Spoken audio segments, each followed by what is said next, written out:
JEE main session one का आखिर में आंसर की, रिस्पॉन्स सी, रिजल्ट आखिर में कब तक आएगा, सब कुछ मैं आपको इस वीडियो में क्लियर कर दूंगा। ओके, तो वीडियो को एंड तक देखना। रिजल्ट आएगा तो बहुत सारे बच्चे जो पहली बार जेई मेंस का एग्जाम दे रहे हैं ना, ड्रॉपर नहीं है, फ्रेशर है, उनको रिजल्ट समझ में नहीं आएगा कि सर रिजल्ट को में मेरे को इस बार क्या क्या चीजें मिलेगा। ओके, और जो अप्रैल अटेम्प्ट होगा, सबसे पहले तो जो स्टूडेंट जनवरी अटेम्प्ट दिए हैं, क्या वो अप्रैल अटेम्प्ट दे सकते हैं? बिल्कुल। जिन स्टूडेंट ने जनवरी अटेम्प्ट नहीं दिया, क्या वो अप्रैल अटेम्प्ट दे सकते हैं? हाँ बिल्कुल।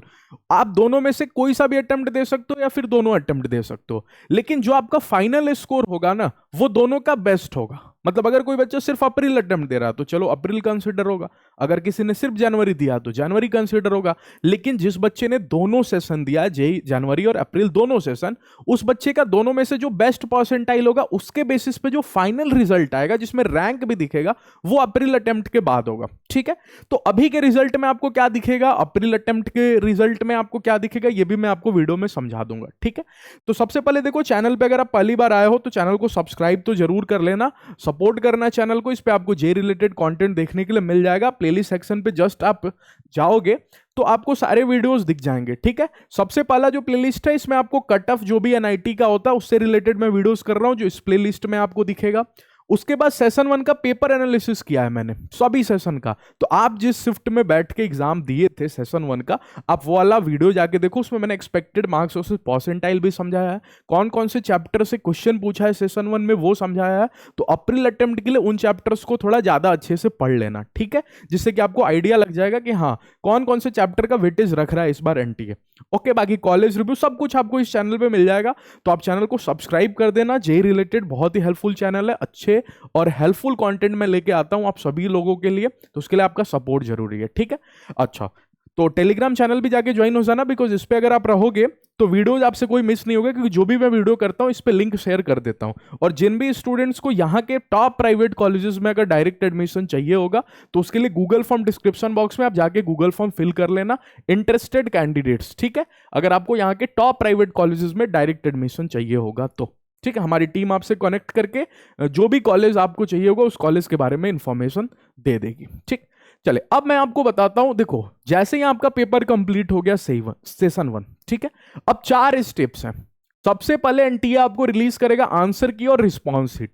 अब आंसर की क्या होता है, आंसर की आपको तो पता ही होगा क्या होता है। ठीक है, आंसर जो होते हैं वो आएंगे आपको। रिस्पॉन्स शीट क्या होता है, जो आपने कंप्यूटर बेस्ड टेस्ट जो आप टेस्ट दिए थे ना, तो जो आपने पेपर सबमिट किया वो पेपर आपको दिखेगा पूरा। ठीक, तो अब बच्चा समझ गया कि सर मेरे हाथों में अगर आंसर की रहेगा, मेरे हाथों में रिस्पॉन्स शीट रहेगा, तो मैं अपना खुद का रिजल्ट तो खुद ही बना लूंगा। हाँ, लेकिन आप सिर्फ मार्क्स कैलकुलेट कर पाओगे, परसेंटाइल आप नहीं कैलकुलेट कर पाओगे। तो मार्क्स से परसेंटाइल का ही हालांकि मतलब होता है, लेकिन उससे आप एक्यूरेट परसेंटाइल, क्योंकि पूरा खेल तो परसेंटाइल का है ना, मार्क्स आपका कितना भी है लेकिन परसेंटाइल अगर अच्छा नहीं आएगा तो थोड़ी आपकी रैंक अच्छी बनेगी। तो पूरा खेल तो परसेंटाइल का है ना, तो आप मार्क्स देख पाओगे। जैसे ही आंसर की और रिस्पॉन्स शीट आएगा मैं आपको चैनल पे अपडेट कर दूंगा, कैसे देखना है सब कुछ ये सब मैं आपको समझा दूंगा। इसके बाद जो नेक्स्ट स्टेप होगा, तो मार्क्स सर मैंने निकाल लिया, मेरे को पता चल गया मेरा कितना नंबर आ रहा है जेईई मेंस में, क्योंकि मेरे पास रिस्पॉन्स शीट है, मैं आंसर किया, मैं खुद ही देख के मैच करके अपना मार्क्स निकाल लिया। उसके बाद आपका सर वीडियो देखूंगा, आपने वीडियो क्या हुआ, एक्सपेक्टेड मार्क्स उसे परसेंटाइल, और मैं एक अप्रोक्सीमेट आइडिया ले लूंगा कि हाँ ये परसेंटाइल बन सकता है मेरे नंबर पे, क्योंकि मैंने एक्सपेक्टेड बताया, एग्जैक्ट वही डेटा रहेगा। मैं बार बार बोल रहा हूं, बिल्कुल पॉसिबल नहीं है, चेंज हो सकता है, बिकॉज परसेंटाइल डिफिकल्टी लेवल के अलावा आपके शिफ्ट में कैसे टाइप के स्टूडेंट बैठे हैं उस पर भी डिपेंड करता है। तो डिफिकल्टी लेवल तो मेरे को पता है, पेपर मैंने देखा, मैंने जो मेरे को एनालिसिस करके लगा, डिफिकल्टी लेवल के अकॉर्डिंग मैंने मार्क्स से परसेंटाइल एक्सपेक्टेड बता दिया। ठीक है, लेकिन किस टाइप के स्टूडेंट बैठे हैं आपके एग्जाम में वो ना मेरे को पता है ना आपको पता है, वो सिर्फ एनटीए देख पाएगा। ठीक, तो इसलिए एग्जैक्ट जो है वो तो आपको रिजल्ट में ही पता चलेगा। लेकिन फिर भी अगर मान जो सर मेरे को 150 मार्क्स बन रहा है, आपके वीडियो में अगर 99 परसेंटाइल आपने बोला है, तो थोड़ी ना 70 परसेंटाइल हो जाएगा, नहीं, 1-2 परसेंटाइल का मार्जिन रहेगा, इतना भी ज्यादा डिफरेंस थोड़ी रहेगा। तो एक आइडिया लग जाएगा आपको कि हाँ अब आपके 98 से 99 परसेंटाइल तो बन रहे हैं। ठीक है, अच्छा, इसके बाद मान जाओ कुछ बच्चे जो रिस्पॉन्स शीट आया, अगर किसी का आंसर उन्होंने टिक किया है बी, ठीक, और इनको पूरा कंफर्म विश्वास है, मतलब कि बी ही आंसर होगा, कोई मतलब शक ही नहीं है इस आंसर पे, उनको लग रहा है कि बी होगा, लेकिन एनटीए ने पेपर जब चेक किया है आपका, तो उसने डी ऑप्शन को करेक्ट पकड़ के फिर आंसर की भेजा है। तो उस हिसाब से तो आपके 4 नंबर कम हो जाएंगे और एक एक नंबर की यहां पे लड़ाई है, तो क्यों ना आप एनटीए को चैलेंज करो। तो फिर आप करोगे चैलेंज आंसर की, आप आंसर की को चैलेंज करोगे। उस पर्टिकुलर क्वेश्चन में आप एनटीए को बोलोगे कि भैया एनटीए तुमने जो ऑप्शन डी भेजा है ना मेरे को, वो गलत है, बी मेरे को लग रहा है बी सही है। तो एनटीए आपकी बात ऐसे ही थोड़ी मान जाएगा, वो वेरीफाई करेगा। ठीक है, अगर मैक्सिमम बच्चे इस आंसर पे बी मतलब कर रहे होंगे, या फिर अगर आप अकेले आप भी किए हो, लेकिन फिर भी जो आप मैक्सिमम करते हैं ना वहीं पे एनटीए वेरीफाई करता है, तो एनटीए वेरीफाई करेगा। अगर उसको लगा कि हाँ बी है, मैंने गलती से डी कर दिया था, तो फिर जाके आएगी एक फाइनल आंसर की। अब ये सर कैसे करना है, ये मैं कैसे करूंगा चैलेंज आंसर की, तो वेट करो, जैसे ही ये लिंक आपको खुलेगा चैलेंज आंसर की का, आंसर की रिस्पॉन्स शीट आने के बाद मैं वीडियो करके आपको समझा दूंगा। तो आपको चिंता करने की जरूरत नहीं, आपको चैनल का बस नोटिफिकेशन बेल ऑन कर देना है, ठीक है, सब्सक्राइब करके। अब चैलेंज आंसर की आने के बाद एनटीए ने वेरीफाई कर लिया कि क्या आपने जो चैलेंज किया था वो सही है या गलत है, उसके बाद फिर फाइनल आंसर की आएगा। और फाइनल आंसर की आने के 1-2 दिन बाद आपको फिर रिजल्ट दिख जाएगा, और इस रिजल्ट में आपको परसेंटाइल दिखेगा। सर रैंक नहीं दिखेगा, इस बार नहीं, इस बार आपको वेट करना पड़ेगा। अभी मैं रिजल्ट दिखा भी देता हूं। अच्छा, तो एक्सपेक्टेड डेट्स क्या रहने वाला है ये सभी चीजों का, तो देखो आंसर की और रिस्पॉन्स शीट का जो एक्सपेक्टेड डेट है वो आपको 2 से 3 फरवरी तक आ जाएगा। तो आंसर की और रिस्पॉन्स शीट सर एक ही साथ आएगा क्या? हां, कब? 2 से 3 फरवरी।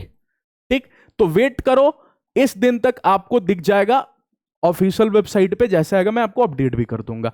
इसके बाद आपको आंसर की चैलेंज करने के लिए दिया जाएगा, तो चैलेंज आंसर की फिर आपको करना होगा। ठीक, और फिर आपको आएगी फाइनल आंसर की, और फाइनल आंसर की का जो एक्सपेक्टेड डेट है वो है आपको 8 से 10 ऑफ फरवरी। ठीक है, 8 से 10 फरवरी के बीच में आपको फाइनल आंसर की आ जाएगा, और जो रिजल्ट का एक्सपेक्टेड डेट है वो है आपको 12 ऑफ फरवरी। मतलब सर 12 फरवरी तक मेरे को सेशन 1 का रिजल्ट दिख जाएगा क्या? हाँ, एक्सपेक्टेड तो यही है। ठीक है, ऑफिशियली अभी तक कुछ नहीं आया, एक्सपेक्टेड है जस्ट कि 12 फरवरी को आपको रिजल्ट आने के हाईली चांसेस हैं। फाइनल आंसर की आपको 8 से 10 फरवरी तक आ जाएगा। इसके और इसके बीच में आपको चैलेंज आंसर की करना होगा। आंसर की को चैलेंज आप कर सकते हो जो भी आपको लगता है। चलिए अब मैं आपको रिजल्ट दिखा देता हूं। देखो इस बार जो रिजल्ट आएगा, स्क्रीन पे आपको 2 रिजल्ट दिख रहा होगा, एक जो मेरे लेफ्ट साइड है और एक इस साइड। इस साइड वाला जो रिजल्ट है ना, आप ध्यान से देखो, फिजिक्स का परसेंटाइल दिख रहा है क्या आपको इस बच्चे का? हाँ। केमिस्ट्री का परसेंटाइल दिख रहा है क्या इस बच्चे का? हाँ। मैथमेटिक्स का दिख रहा है? हाँ। टोटल परसेंटाइल दिख रहा है? हाँ। ये जनवरी अटेम्प्ट का है। मतलब सर जनवरी अटेम्प्ट में मेरे को सभी सब्जेक्ट का परसेंटाइल दिखेगा? हाँ। टोटल परसेंटाइल दिखेगा? हाँ। बच्चा मेरे से पूछेगा रैंक नहीं दिखेगा क्या? सर बिल्कुल नहीं, क्योंकि रैंक तो आपकी बेस्ट परसेंटाइल क्या होगी वो अप्रैल अटेम्प्ट देने के बाद पता चलेगा ना कि दोनों में बेस्ट कौन सा है। सर मैं अप्रैल अटेम्प्ट नहीं दूंगा तो मेरे को अभी नहीं मिल जाएगा रैंक? नहीं, एनटीए को थोड़ी पता आप अप्रैल देने वाले हो कि नहीं देने वाले हो। अच्छा, कट ऑफ भी मेरे को भी नहीं लिखा होगा क्या? नहीं, कट ऑफ भी आपको नहीं पता रहेगा। तो ये कब पता चलेगा? अब ये जो रिजल्ट है मेरे सामने, इसमें देखो फिजिक्स का परसेंटाइल, केमिस्ट्री, मैथ्स और टोटल परसेंटाइल। ठीक है, अब मान जो इस बच्चे के यहाँ पे 69.7 आए हैं और यहाँ पे 95.1 आया है, तो यहाँ पे 95.1 ये अप्रैल अटेम्प्ट है और यहाँ पे 69, तो कौन सा लिया जाएगा बताओ जल्दी से मेरे को? 95.1, क्योंकि ये बच्चे का बेस्ट है दोनों में से, और इसके बेसिस पे बनेगी रैंक। ठीक, तो इस बार जो आपका रैंक आएगा उसमें आपको सीआरएल दिया होगा, और अगर आप कोई कैटेगरी हो तो कैटेगरी रैंक, जैसे ये बच्चा जनरल है तो यहां पे कोई कैटेगरी नहीं था तो इसलिए सिर्फ सीआरएल आई है, तो आपकी सीआरएल भी आएगी और उसके साथ साथ कैटेगरी रैंक भी आएगा, और नीचे आपको कट ऑफ भी मेंशन होगा कैटेगरी वाइज। तो ये सब कुछ आपको अप्रैल अटेम्प्ट के लिए, अप्रैल अटेम्प्ट बाद दिखेगा। जो अप्रैल अटेम्प्ट का रिजल्ट आएगा उसी में आपको सब सारे राज खुलेंगे कि कट ऑफ क्या जाएगा, रैंक आपकी क्या है। अभी आपको सिर्फ परसेंटाइल जान के काम चला लेना होगा, लेकिन अगर आपको परसेंटाइल पता चल गया तो अप्रोक्सीमेट रैंक तो आप पता कर ही लोगे। ओके, तो आई होप आपको वीडियो सब कुछ अच्छे से समझ में आ गया होगा। अगर समझ में आया होगा तो प्लीज लाइक कर देना, चैनल पे पहली बार होगे तो प्लीज सब्सक्राइब करके नोटिफिकेशन बेल जरूर ऑन कर देना। ऐसे ही हेल्पफुल कंटेंट इस चैनल पे आते रहेगा। ओके, चलिए मिलते हैं नेक्स्ट वीडियो में। Thank you all of you.